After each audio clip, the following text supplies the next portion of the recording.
When the expensive BMW of the millionaire CEO broke down, he and his mechanics humiliated the elderly man with dirty hands who offered help. "Are you going to fix my car with that filth?" he mocked in front of everyone. The gentleman said nothing. He just opened his worn wallet and showed a single photo to the workshop manager.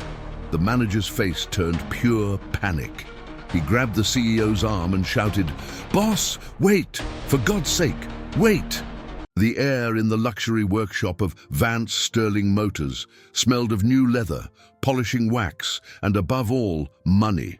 Every inch of the mirrored floor reflected the gleam of vehicles that cost more than most homes, a veritable sanctuary for high society and their motorized toys. This place wasn't just a business, it was the personal fiefdom of Grayson Vance, a millionaire CEO who had inherited his father's vast fortune and managed it with the arrogance of someone who had never had to fight for anything. To him, Vance Sterling Motors was less a company and more a playground, a stage to display his power and his almost incalculable net worth. That afternoon, the spectacle was interrupted by a sharp, metallic shriek that tore through the atmosphere of perfection. His custom BMW, a jewel of German engineering valued at hundreds of thousands of dollars, jolted to a violent stop right at the workshop's entrance, the engine sputtering in an agonized protest before falling silent. Grayson stepped out of the car, his face contorted not with concern, but with pure, unadulterated irritation. This unforeseen event was a stain on his impeccably planned day, a personal offense. Jonas, the shop manager, hurried toward him, followed by a retinue of mechanics whose expressions were a mix of fear and sycophancy. "Mr. Vance, don't worry. We'll have this sorted out immediately," Jonas said, his voice trembling slightly. "It must be a simple issue with the fuel injection system, a minor glitch for such a perfect machine." The others nodded in unison, circling the car as if attending to a wounded deity. They praised its paint, its design, anything to deflect from the real problem and appease their boss's mood. Across the street, sitting on a dusty curb, an old man with a white beard and worn clothes observed the scene with a calm that contrasted sharply with the commotion in the workshop. His eyes, a surprisingly clear blue, analyzed the situation with the precision of a scanner. He rose slowly, his joints popping softly, and crossed the street. His presence, marked by simplicity and the dust of time, was a jarring dissonance in the opulent environment. As he approached, the mechanics eyed him with disdain, ready to shoo him away. He ignored their glares and spoke in a voice that was hoarse but firm, cutting through their servile chatter. "It's not the injection," he said, his gaze fixed on the car's hood. "It's the supercharger's gasket seal. Try to start it again, and you'll blow the engine." The audacity of the comment made Grayson turn abruptly. He sized up the old man from head to toe, his face twisting into a sneer of disgust as he noticed the man's hands, caked with old grease that seemed fused to the skin. "And you're going to fix my BMW with those filthy hands?" he scoffed, his voice dripping with contempt. The mechanic's nervous laughter echoed through the shop, a chorus of subservience. "Get out of here, old man, before I have security sweep you out with the trash," another mechanic added. "He thinks he knows German engineering, probably an expert on shopping cart engines." The old man, whom the neighborhood knew only as Silas, didn't flinch. The humiliation seemed to slide right off him without leaving a mark. He held his gaze on Grayson for a long moment, a heavy silence settling between them. Then, with a deliberate and calm motion, he reached into the pocket of his frayed coat and pulled out a battered leather wallet, its surface cracked and faded by time. There was no money inside, no ID. From a hidden flap, he withdrew a single, yellowed photograph and held it out toward Jonas. "Tell your boss to look at this," Silas said, his voice now laced with an authority no one had expected. Jonas took the photo with an air of annoyance, ready to toss it aside, but his arrogant smirk froze the instant his eyes focused on the image. The blood drained from his face, leaving him paper white, his hand beginning to tremble uncontrollably. The silence that fell over the workshop was heavier than any engine. The distant whir of an air wrench in the back of the shop seemed to cease, as if all of Vance Sterling Motors was holding its breath. Grayson, impatient with his manager's hesitation, strode forward, ready to snatch the photo from Jonas's trembling hand and rip it to shreds. "What is it now, Jonas? You feel sorry for the old vagrant," he snapped, his voice still sharp with arrogance. "Show me that piece of junk. What could possibly be so important?" Jonas, unable to form a coherent sentence, just held out the photograph. "Sir, the photo," he stammered.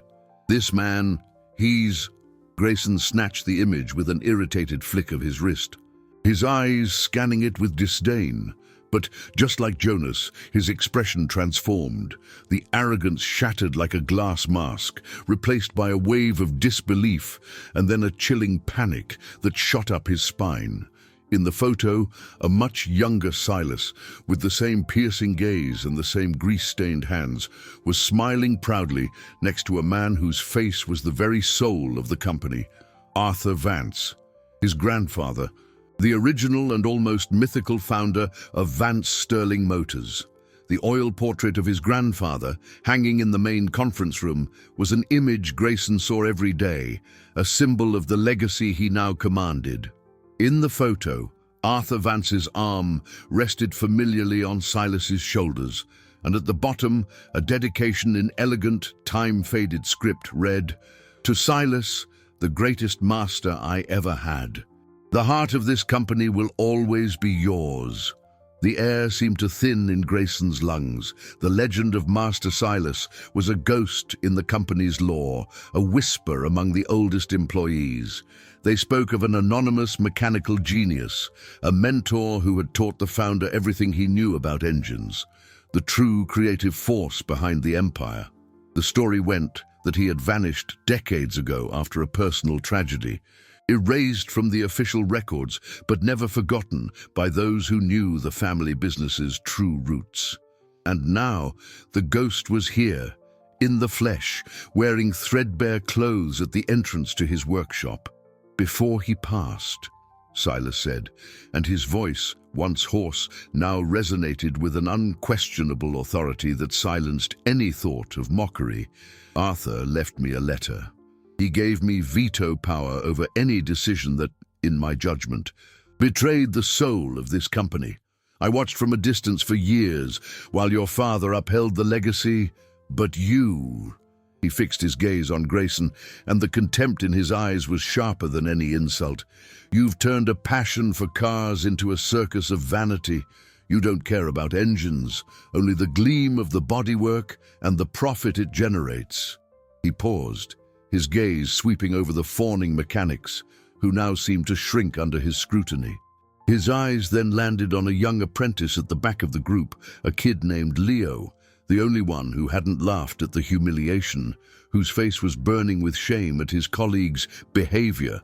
He was new, hired just a few months ago, and he still had a spark of genuine admiration for machines, not just the status they conferred. Silas pointed a calloused finger in the boy's direction, a gesture that made everyone turn to stare at him. The young man froze, his eyes wide.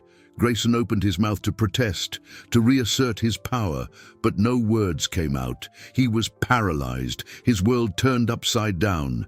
His grandfather's master, the heart of the company, was giving an order on his territory, and the order wasn't for him. "You, kid," Silas said, his voice a clear and direct command that completely ignored the CEO's presence. "Fetch my toolbox from the shelter down the block. It's time to show you how a real car is fixed." Silas's command hung in the air, dense and irrefutable. Leo, the young apprentice, felt the eyes of every other mechanic lock onto him, a mixture of envy, fear, and curiosity. For a moment, he hesitated, his heart hammering in his chest. Defying the CEO, even indirectly, was a fast track to getting fired. He glanced at Grayson, expecting a countermand, an explosion. anything to release him from this impossible obligation, but Grayson remained silent, his face a pale mask of shock. The arrogance that was his usual armor had been shattered, and what remained was a man stripped of his authority in front of his own employees. The power in the workshop had shifted so suddenly and completely that the air seemed to hum with the new dynamic. Seeing that no order would come from his boss, Leo swallowed hard, gave a respectful nod to Silas, and bolted out the door, the sound of his footsteps echoing in the stunned silence. Jonas, the manager, felt like a man on a tightrope over a chasm. His entire career had been built on his ability to anticipate and satisfy Grayson's whims. His loyalty was the source of his livelihood, his status, yet the photograph in his hand and the old man's presence had changed everything. He remembered the stories his own father, a former mechanic at Vance Sterling Motors, used to tell about the legendary Master Silas, a genius who could listen to the soul of an engine. They were tales he had dismissed as shop folklore, exaggerations from a bygone era. Now, the myth stood before him, and the authority emanating from Silas came not from a title or an inheritance, but from a deep, unshakable authenticity. Jonas looked at the luxury car, then at Silas's impassive face, and felt a pang of shame. For years, he had overseen superficial repairs, prioritizing speed and appearance over true mechanics, all to increase profits and please a boss who could barely tell a piston from a spark plug. Grayson, meanwhile, was fighting a silent battle within himself. His mind refused to accept reality. This homeless man, this person he had humiliated, could not be the revered figure from his grandfather's stories. It had to be a trick, a scam. He searched his mind for a way to discredit Silas, to reclaim control. He could sue him for fraud, expose him as an imposter, but the photograph was irrefutable. His grandfather's handwriting, the familiar expression on his face, it was all terrifyingly genuine. A chill ran down his spine. If this was true, then the entire foundation of his power was an illusion. He wasn't the king of this empire. He was just the heir to a throne whose true architect stood a few feet away, dressed in rags. His thoughts turned to his immense fortune, to his stock portfolio, to the assets that made up his vast net worth. For the first time in his life, he felt that all that money couldn't buy the one thing that mattered in that moment: legitimacy. The other mechanics, once so quick to mock, now avoided Silas's gaze at all costs. They made themselves small, pretending to check tools or wipe down immaculate workbenches. Fear had replaced arrogance. They had laughed at the man who had taught the founder, the very pillar upon which the company was built. The magnitude of their mistake was beginning to sink in, and uncertainty about their future hung over them like a storm cloud. In that moment, everyone at Vance Sterling Motors, from the CEO to the lowest-ranking employee, understood that the rules of the game had changed forever. They didn't know what would come next, but one thing was certain: the Empire had a new center of power, and he wasn't sitting in the executive suite, but standing with grease-stained hands next to a broken-down BMW.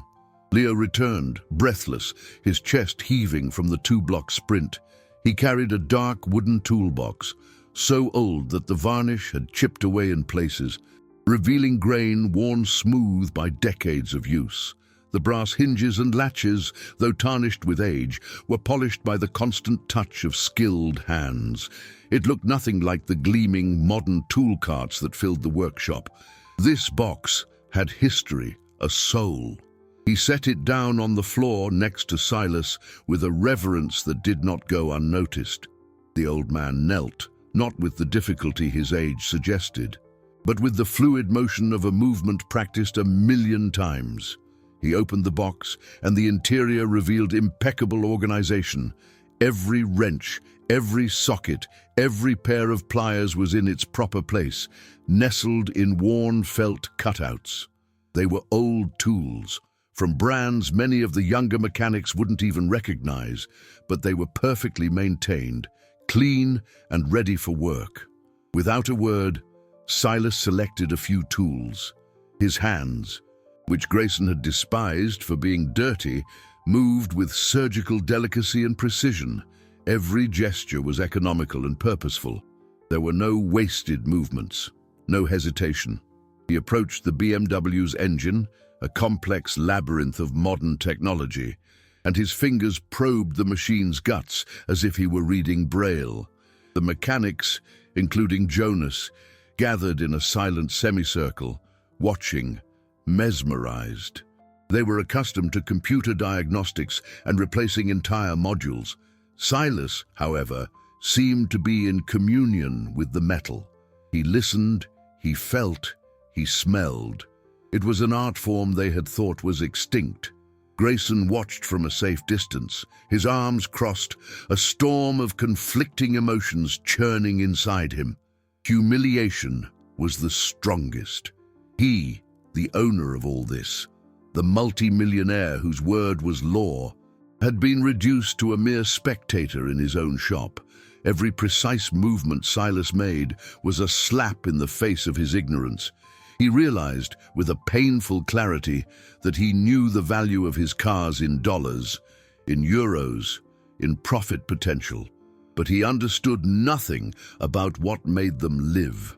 His expertise was in cash flow, in the returns on the financial investments that supported his lifestyle, not in the mechanical symphony happening under the hood. This old man, with nothing but worn clothes and an ancient toolbox, possessed a kind of wealth Grayson's capital could not touch. In a matter of minutes, Silas located the problem. With a screwdriver and a long pair of forceps, he removed a small rubber ring, now dried and cracked, from a nearly inaccessible spot on the supercharger. The part was minuscule, insignificant, probably costing cents. Yet, its failure had paralyzed a machine worth hundreds of thousands of dollars. Silas showed the part to Leo, who stared wide-eyed. "See," the old man said, his voice low, meant only for the apprentice. "Sometimes the biggest problems come from the smallest parts. People are impressed by the shine of the whole and forget to take care of the details that hold it together." The lesson was about mechanics, but it echoed through the shop with a much deeper meaning, striking directly at the heart of the empire of appearances Grayson had built. He flinched, feeling the weight of those words as if they had been aimed directly at him. Dusty sunlight streamed through the gaps of a cramped garage, illuminating motes of dust dancing in the air. It smelled of oil, gasoline, and the shared dream of two young men.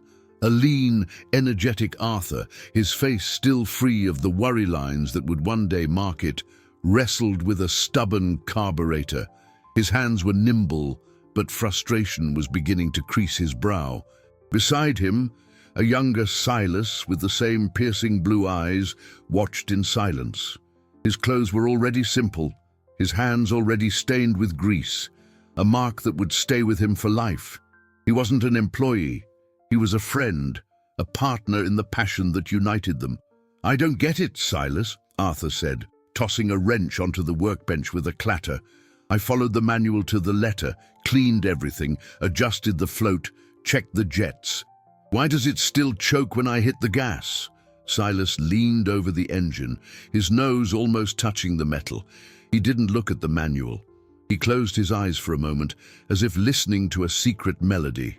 "You're thinking with your eyes, Arthur," he said softly without opening them. "An engine doesn't speak through diagrams. It speaks through sound, vibration, smell. Listen." Arthur fell silent, skeptical but willing to try. He focused, trying to hear past the obvious noise. Slowly, he began to notice it. There was a nearly imperceptible whistle, a high-pitched sound hiding beneath the engine's rumble. "A vacuum leak?" he asked, his voice suddenly excited by the discovery. Silas smiled and opened his eyes. "Exactly. A tiny gasket on the intake manifold. The manual wouldn't tell you that. Your instincts will." He picked up a piece of hose and used it like a makeshift stethoscope, moving it around the base of the carburetor until the whistle became clear. Right here. That day, they fixed the engine, and Arthur learned a lesson that would become the pillar of his future empire. It wasn't just about parts and procedures. It was about intuition, passion, an almost spiritual connection to the machine. "You're a genius, Silas," Arthur said, wiping sweat from his brow with the back of his hand. "One day, we're going to build the biggest dealership network in the country, and you'll be my partner. We'll have a fortune, more money than we can count." Silas shook his head, a melancholic smile touching his lips. "The fortune doesn't interest me, Arthur. What I love is this," he said, patting the engine block lightly. "The challenge, the satisfaction of bringing something broken back to life. Money complicates things. It attracts people who love the result, not the process." The memory faded, bringing Silas back to the present, to the mirrored floor of Vance Sterling Motors. He looked at Grayson's face, a face that carried Arthur's features but lacked the spark of passion in the eyes. He saw in his friend's grandson the exact embodiment of what he had feared, a man who loved the result, the status, the wealth, the assets, but had completely forgotten the process, the soul of the company. The spark he and Arthur had ignited in that small, dusty garage was nearly extinguished, suffocated under layers of arrogance and vanity. And it was that realization that made him understand why, after so many years hidden from the world, he had to intervene. It wasn't for revenge or power, it was to honor the memory of a friend and to save the beating heart of their shared dream. With the faulty gasket in one hand, Silas turned to the workshop. "Someone get me a replacement part. Part number 7B42 from the German supplier, not the cheap Chinese knockoff you probably stocked to cut costs." The specificity of the request caught everyone off guard. Jonas scrambled to the parts department, shouting the code to an assistant. Silas's authority was so natural that no one dared question it. While they waited, he didn't waste time. With a clean rag he pulled from his own toolbox. He began to wipe down the area around the supercharger, explaining every step to Leo, who absorbed each word like a disciple. "Never put a new part in a dirty place," Silas taught. "Dirt is the enemy of precision. A single grain of sand in the wrong spot can do more damage than a broken part." He spoke softly, but his voice carried in the silent workshop, and all the other mechanics strained to hear the impromptu lesson. It was a lesson in humility, a return to the fundamentals that had been forgotten in favor of speed and superficial efficiency. Jonas returned, the correct part in hand, his forehead gleaming with sweat. Silas inspected it carefully before installing it with the same precision with which he had removed the old one. The entire process took no more than 20 minutes. "Done," he said, straightening his back. "You can start the car now." One of the older mechanics, daring to break the silence, hurried into the driver's seat. He turned the key, and the BMW's engine purred back to life, a smooth, powerful sound, free of the sharp whine that had plagued it. A collective sigh of relief and admiration swept through the workshop. Grayson, seeing his prized machine restored, felt a flicker of his old power return. He stepped forward, pulling his wallet from his pocket. It was an instinctual gesture, the way he solved every problem. "All right, old man. You've made your point. What do I owe you for this? Name a price, any price." He flipped open the wallet, revealing a thick stack of $100 bills. To him, it was the universal solution, the pinnacle of any transaction. Silas looked at the money with cold disdain. "Keep your money, kid. You don't have enough to pay me." The response hit Grayson like a slap. "What do you mean? I'm a billionaire. My net worth is larger than the GDP of some countries. I can buy and sell you 100 times over. You can buy my time, maybe," Silas replied calmly, "but you can't buy a lifetime of knowledge, nor the honor of a job well done. You think I fixed your car for money? I fixed it because it was suffering, and because it was an opportunity to teach something." He turned to the assembled crew. "This shop has become a beauty salon for cars. You polish the outside while the inside rots. You flatter the owners instead of respecting the machines. That ends today." The declaration was audacious, a direct affront to how Grayson ran his business. The tension in the room was palpable. Grayson felt his face burn with rage. Who did this man think he was to dictate the rules in his company? "You have no right," he began, his voice shaking with fury. "I have every right." Silas interrupted, his voice now like steel. He walked over to Jonas and took the photograph back, tucking it carefully into his wallet. "Arthur didn't just leave me with fond memories. He left me with the responsibility of being the guardian of this company's soul. And I have watched in silence for too long. Starting tomorrow, things at Vance Sterling Motors are going to change. Fundamentally." The next morning arrived with an atmosphere thick with expectation. Grayson had spent a sleepless night, his mind racing in circles, alternating between fury and an unfamiliar fear. He had called an emergency meeting with his lawyers, exploring every legal avenue to have Silas removed from his property. They talked about trespassing, disturbing the peace, harassment. But with every suggestion, the image of the letter Silas had mentioned loomed in his mind like an insurmountable obstacle. What if it was real? The idea was so absurd it bordered on impossible. Yet the old man's authority was so undeniable that Grayson couldn't dismiss it. He arrived at Vance Sterling Motors earlier than usual, his expensive suit feeling like an uncomfortable costume, and found Silas already there, talking with Leo near a service bay, a steaming cup of coffee in his hands. At 9 o'clock sharp, Silas walked into the main conference room, the same place where the oil portrait of Arthur Vance loomed over the long mahogany table. Grayson sat at the head, flanked by Jonas and two pale executives. He had decided to confront the old man, to call his bluff, and to restore order. "Enough of this charade," Grayson said, his voice straining for firmness. "I don't know what game you're playing, but it ends now. I want you out of my company." Silas didn't reply. Instead, he placed a yellowed, sealed envelope on the polished table. The paper was fragile, and the wax seal bore Arthur's personal monogram. "I had hoped I wouldn't have to use this," Silas said softly. "Your father, Richard, honored Arthur's wish. He understood that a company's legacy isn't just in its assets and liabilities, but in its purpose. You, apparently, did not inherit that wisdom." With a letter opener from the desk, Silas broke the seal with a solemn gesture. He unfolded the paper and handed it to Grayson. It was a letter, handwritten in his grandfather's unmistakable script. The language was clear and legally sound, notarized and witnessed.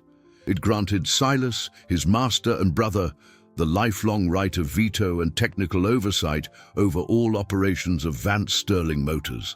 The key clause stated that if, at any point, Silas judged that the company's leadership was betraying its core values of passion, integrity, and craftsmanship, he would have full authority to intervene and restructure the technical management as he saw fit. Grayson read the letter once, twice, 3 times. The document was a time bomb his grandfather had left behind, and it had just detonated in his face. His lawyers, had they been there, would have confirmed its validity. It was a testament of trust so absolute that it transcended normal business practices. His grandfather had placed the soul of the company in the hands of a mechanic, above his own bloodline. Grayson's ruin was not a loud crash, but the silent crumbling of his own self-importance. Silas stood up. "I'm not going to take the company from you, kid. It's your inheritance. But I am going to stop you from destroying it." He turned to Jonas, whose face was ashen. "Jonas, as of today, you are the general manager of operations. You will report to me on all technical and personnel matters. Your first task is to institute a new rule. Here, we judge a man by the quality of his work and the content of his character, not by the brand of his watch or the cleanliness of his hands." Then he turned to Grayson, who sat paralyzed, the letter trembling in his hands. "As for you," Silas said, his voice without anger, only a tired firmness, "your title remains, your office remains, Your name is on the door, but down here in the shop, where the real work happens, you have no more power. It was the turning point, the moment Grayson became a king exiled in his own castle. The days that followed were a surreal exercise in tense coexistence. Grayson continued to occupy his executive suite on the top floor, a glass aquarium with a view of the city and the workshop he no longer controlled. He spent hours at his desk, staring at performance charts, his stock market tickers, the balance of his investment funds. The numbers were still there, the cash flow was still positive, his net worth in dollars remained astronomical. Yet, it all felt hollow, disconnected from the vibrant reality unfolding on the floor below. He heard the sounds of the workshop, the whir of tools, the voices of mechanics, the occasional roar of an engine coming back to life, as if they were from another world, a world from which he had been cast out. Meanwhile, Silas was operating a quiet revolution. He didn't sit in an office. His office was the workshop floor. He arrived before everyone else and left after everyone was gone. His first move was to eliminate the time per repair quotas Grayson had instituted to maximize volume and profit. "A car isn't ready when the clock says it is," he declared in a morning staff meeting. "It's ready when the engine sings the right song." Quality has no shortcuts.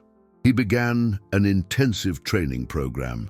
Every afternoon for 2 hours, he would gather the mechanics, especially the younger ones like Leo, and take apart a complex engine, explaining the function of each component, not like an instructor reading from a manual, but like a storyteller revealing a character's secrets.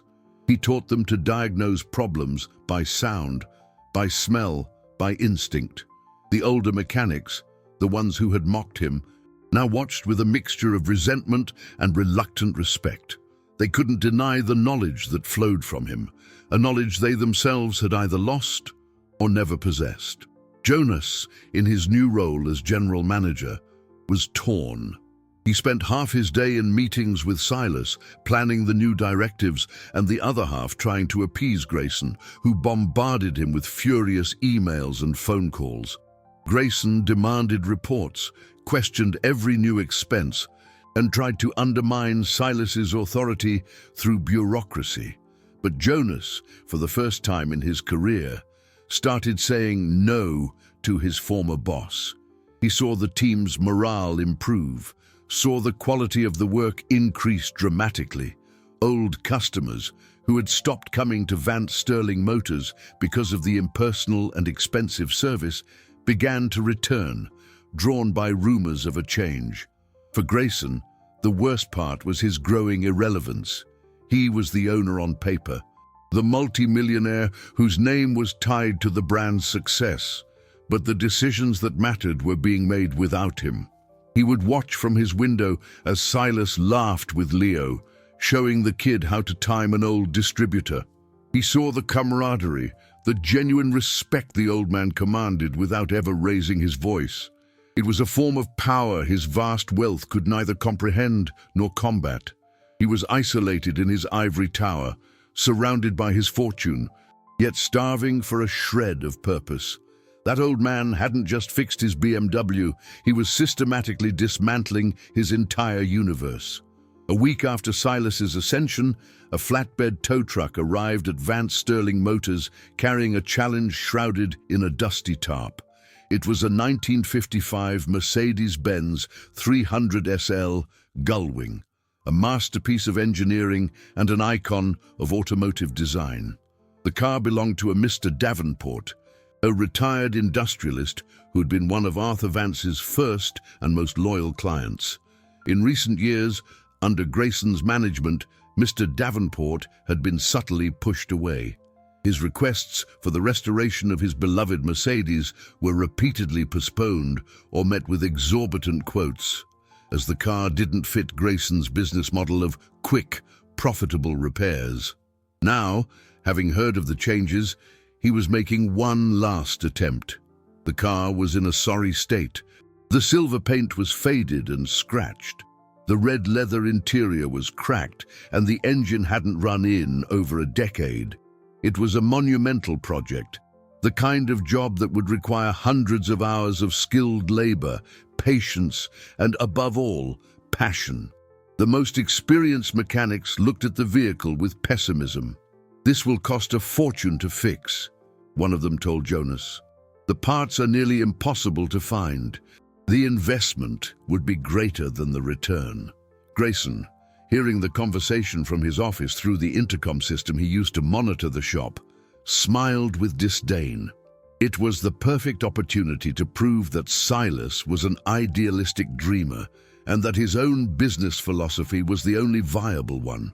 A project like that would be a financial black hole, a drain on the company's capital. Silas, however, walked around the car with an expression of reverence.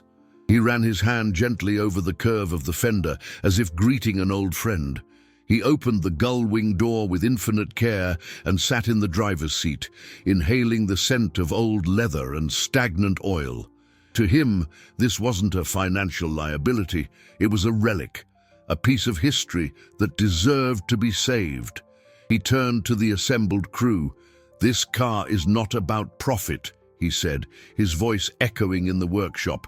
"This car is about our name. It's about honoring the promise the founder of this company made to his customers. We are going to restore it." He looked directly at Leo, who was staring at the car with a gleam of awe in his eyes. "You and me, kid. This will be our project. You will learn more from this engine than from 100 new cars." The decision was an act of direct defiance against Grayson's business logic. Jonas, torn between financial prudence and loyalty to Silas, prepared a cost analysis that showed an almost certain loss. He presented it to Silas, who barely glanced at the numbers. "There are different kinds of wealth, Jonas," the old man said. "Some are measured in dollars, others in reputation and pride. This car will pay dividends your spreadsheet can't calculate." And so, while most of the workshop continued with daily repairs, a corner was set aside for the gull-wing. Silas and Leo began the meticulous process of disassembly, piece by piece. To Grayson, watching from afar, it was proof of the old man's madness. He was wasting time and resources on a sentimental project, but for Leo and the other mechanics who peeked over with growing interest, something magical was happening. A master was teaching his craft, not out of obligation, but out of love. The restoration of the old Mercedes became a symbol of the restoration of the soul of Vance Sterling Motors itself. Night fell over the city, and the workshop was silent, save for the soft sound of a turning screwdriver. Leo had already gone home, but Silas remained, working under the solitary light of a lamp hung over the Mercedes chassis. There was something about the quiet of the night, in the silent company of sleeping engines, that transported him to the past. His thoughts drifted from gears and pistons to a time of joy and pain so vivid it felt like yesterday. He remembered his wife, Helen, whose smile had the power to light up the darkest garage. She didn't understand his passion for engines, but she supported it unconditionally. "You talk to them, Silas," she used to say, laughing. "I swear I hear you whispering to the carburetors." And he had a daughter, little Leah, whose hands were too small to hold a wrench, but who loved to sit on the workshop floor, drawing cars with chalk while he worked. They were his real treasure, the fortune that truly mattered. Arthur, by then a successful businessman with a growing network, was always offering him a formal partnership. "Come on, Silas, leave this neighborhood shop. There's an empire to build. We can invest in stocks, in real estate, anything. We'll be billionaires?" But Silas always refused. "My wealth is right here, Arthur," he would say, ruffling Leah's hair. "I have everything I need." Then tragedy struck. It was a rainy Saturday afternoon. Silas was engrossed in a customer's engine, promising himself it would be the last hour of work before taking Helen and Leah for a picnic the next day. The phone rang. It was the police. A drunk driver had lost control and hit the car his wife and daughter were in on their way to the market. They were gone in an instant. Silas's world disintegrated. The workshop once a sanctuary of joy and creation, became a tomb of memories. Every tool, every oil stain on the floor was a torturous reminder of what he had lost. The sound of a well-tuned engine, once music to his ears, now sounded like a cry of agony. His passion died that day, buried along with his family. Arthur did everything he could. He offered him money, a new house, a top position in the company, anything to pull him from the abyss of grief. But Silas wanted nothing. The business world, with its talk of assets, returns, and net worth, felt like a cruel, empty joke. He blamed himself. If he hadn't been so obsessed with that engine, he would have been with them. If he didn't love cars so much, maybe his family would still be alive. One night, he simply vanished. He left the shop keys on the door with a note for Arthur that said, "Take care of the dream." He wandered for years, living on the bare minimum, working odd jobs, punishing himself with anonymity and poverty. He became a ghost, watching from afar as his friend's empire grew. He saw Grayson's father, Richard, take over and run the company with respect. But when Richard was gone and Grayson took the helm, Silas saw the soul of their dream become corrupted, turned into a symbol of vanity and greed. That was what drew him out of the shadows. The promise he had made to Arthur, the need to protect the last thing that still connected him to a world where he had once been happy, was stronger than his pain. And so he returned, not to claim a fortune, but to rescue a memory. Months passed, and the transformation at Vance Sterling Motors was palpable. The atmosphere of sycophancy had been replaced by a hum of focused work and camaraderie. The mechanics, once concerned with pleasing the boss, now took pride in their work, competing to see who could make the most precise diagnosis or the most elegant repair. The Gullwing Mercedes was nearly finished. Its silver bodywork gleamed under the workshop lights, and its engine, completely rebuilt by the hands of Silas and Leo, was a mechanical work of art. The project had become a company legend, a living testament to the new philosophy. Grayson watched it all from his glass aquarium, his golden prison. The initial anger had morphed into a confusing emptiness. He had tried to fight back, to use his financial power to create obstacles, but every attempt was thwarted by Silas's simple, unshakable logic. He looked at the financial reports, and to his surprise, while the profit per car had decreased, customer satisfaction and overall business volume had soared. The shop's reputation was better than ever. His business logic, focused on maximizing every transaction, was being outmaneuvered by a philosophy he couldn't comprehend. One evening, unable to bear his own loneliness and irrelevance any longer, he went down to the workshop. He found Silas alone, polishing one of the Mercedes' chrome headlights with a soft cloth. The old man didn't seem surprised to see him. "She's almost ready," Silas said without turning around. "Your grandfather loved this model, said it was a car with a soul." Grayson was silent for a moment, the words caught in his throat. Finally, he spoke, his voice lower and more vulnerable than he had ever imagined it could be. "Why are you doing this?" Silas stopped polishing and turned to face him. "Doing what?"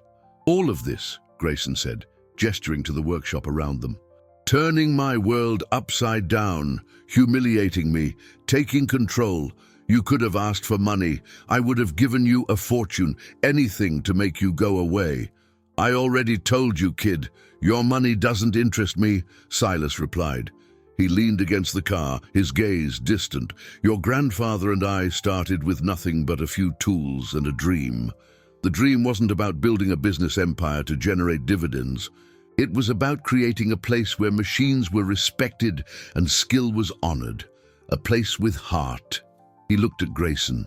"When I came back, I found no heart here. I found a calculator. I saw mechanics who were afraid to get their hands dirty and a boss who only cared about appearances. You weren't leading your grandfather's company. You were wearing its carcass like a trophy." The truth in Silas's words was brutal, unfiltered. Grayson felt a pang of defensiveness, but it quickly dissolved, leaving behind only the exhaustion of his own pretense. I don't know any other way," he admitted, the confession coming out as a whisper. My father taught me about interest rates, about treasury bonds, about the stock market. He never taught me how to use a wrench. Your father kept the company's heart alive because he remembered where he came from, Silas said. You only ever saw where you had arrived.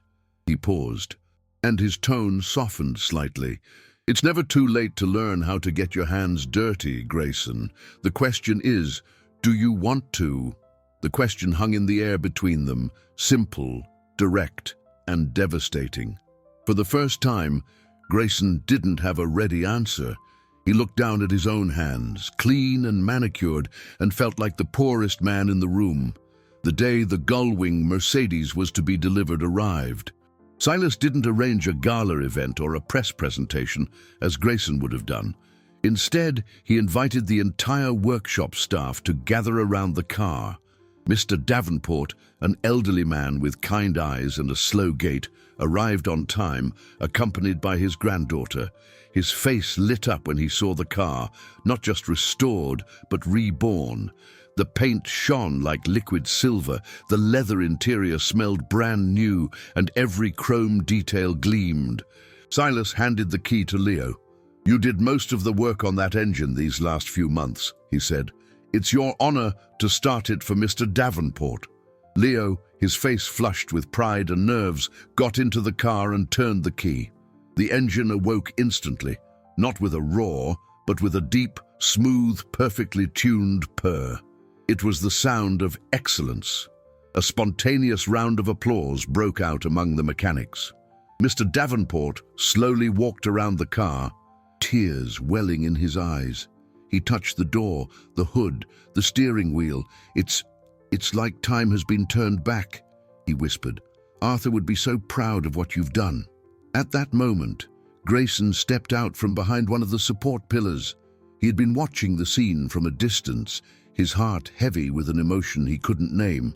He was wearing a simple Vance Sterling Motors jumpsuit over his expensive clothes. A sight so shocking that the chatter in the workshop died down. Everyone turned to look at him. He walked to the center of the group, stopping in front of Mr. Davenport and then turning to his employees. His posture was not that of the arrogant CEO, but of someone about to make the hardest confession of his life. Mr. Davenport, he began, his voice clear but thick with emotion. I want to apologize to you. For years, my company ignored you and disrespected the legacy of your relationship with my grandfather. I was wrong. He then turned to the staff, and to all of you, I owe you an apology, too. I turned this place into a stage for my vanity. I encouraged you to be sycophants instead of craftsmen. I valued speed over quality, profit over passion. His gaze met Leo's. I humiliated a good man in front of you and laughed along with some. And for that, I'm deeply ashamed. Finally, he turned to Silas. The shop was so quiet you could hear a pin drop. And to you, Master Silas, I have no words to express how wrong I was. You came here and showed me. You showed me that I inherited a kingdom, but I had no idea how to be a king.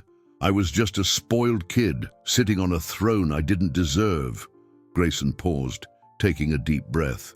That changes today. I don't know how to fix an engine. Maybe I never will. But I can learn to be a man worthy of my grandfather's name. He held out his hand to Silas, not as a boss, but as a student. If you'll let me, I'd like to learn. The silence was broken by Mr. Davenport, who began to applaud softly. Soon, Jonas joined in, then Leo, and one by one, all the mechanics. It wasn't an applause of subservience, but of genuine respect. Silas looked at Grayson's outstretched hand and, after a long moment, a small smile formed on his face. He shook the young man's hand. In that handshake, Grayson's empire of vanity crumbled completely, and on its ruins, something new and far stronger began to be built. That handshake was the true turning point, not just for Grayson, but for the entire culture of Vance Sterling Motors. In the months that followed, the change shifted from being an imposition by Silas to a collaborative effort. Grayson, true to his word, shed his arrogance. He traded his expensive suits for the company jumpsuit most days. He didn't try to meddle in the technical work, knowing his limitations. But he began to learn.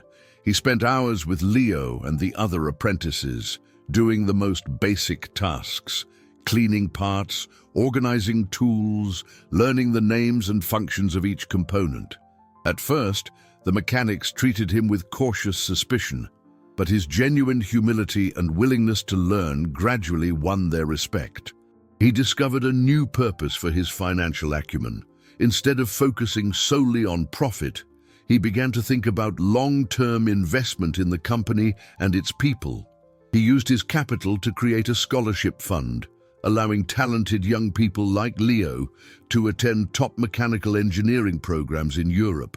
He approved the purchase of state-of-the-art diagnostic equipment, not to speed up repairs, but to deepen the understanding of the problems. Vance Sterling Motors began investing in its greatest asset, its people. Jonas flourished in his role as general manager. Freed from the pressure of pleasing a vain boss, he became a fair and effective leader, acting as the perfect bridge between Silas's vision and the workshop's operational reality. He implemented a new profit-sharing system, ensuring that when the company thrived, every employee, from the janitor to the master mechanic, shared in the reward. Team morale hit an all-time high. Leo, under Silas's direct tutelage, became a prodigious mechanic. His natural talent, now nurtured by a master's wisdom, was clear to everyone. Silas promoted him to head of the diagnostics section, a position of great responsibility that the young man took on with seriousness and skill.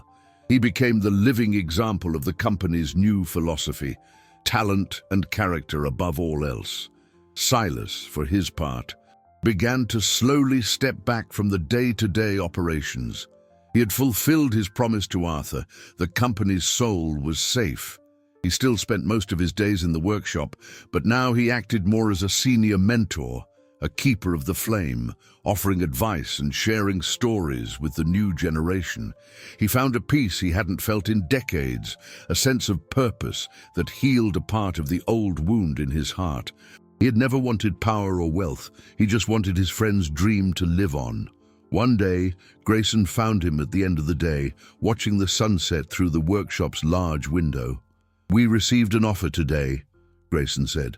"An international conglomerate wants to buy the entire Vance Sterling Motors network. The number?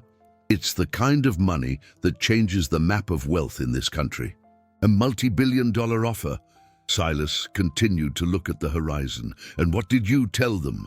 Grayson smiled, his hands smudged with a bit of grease, a sight that had become common. "I told them the soul of my company is not for sale, not for all the money in the world."